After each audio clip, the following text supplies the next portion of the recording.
তো গাইস আজকে বাসু হুট করে বাড়িতে চলে এসেছে, এসে বলছে গঙ্গার যাবে জল ভরতে। তো চলো গঙ্গায় গিয়ে দেখাচ্ছি।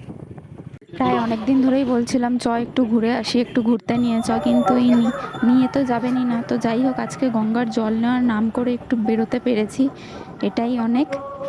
তো ফাইনালি আমরা গঙ্গার দিকে চলেই এসেছি, তো দেখতেই পাচ্ছ। এসেই প্রথমে লোকনাথ বাবার দর্শন পেয়ে গেলাম। চারিপাশটা দেখতেই পাচ্ছ যে কত সুন্দর লাগছে। তো ফাইনালি আমরা চলে এসেছি গঙ্গায়। আর এই দৃশ্য যে কতটা সুন্দর কি করে বোঝাবো কাউকে, যারা গঙ্গায় যায় তারা জানে এই দৃশ্য যে কতটা সুন্দর। মানে এখানে আমি ঘন্টার পর ঘন্টাও বসে কাটিয়ে দিতে পারি। আর এই বাচ্চাগুলো দেখো কি সুন্দর মা গঙ্গার বুকে নিশ্চিন্তে বিশ্রাম নিচ্ছে। আর এই যে যে কাজের জন্য বেরোনো হয়েছিল সেই কাজই এখন বাসু সম্পূর্ণ করছে। চলো আমরা টাটা বাই বাই করে আবার যাচ্ছি। দেখে নিশ্চয়ই বুঝতে পারছো যে এবার কোথায় চলে এসেছি। ভাই রে ভাই, এত ধরনের চপ দেখে তো পুরো জিভে জল চলে এলো। যাই হোক, সব তো কিনে খেতে পারবো না, তাও কিছু কিনে আবার অন্য আর একটা কাজের জন্য এখান থেকে আমরা রওনা দিলাম।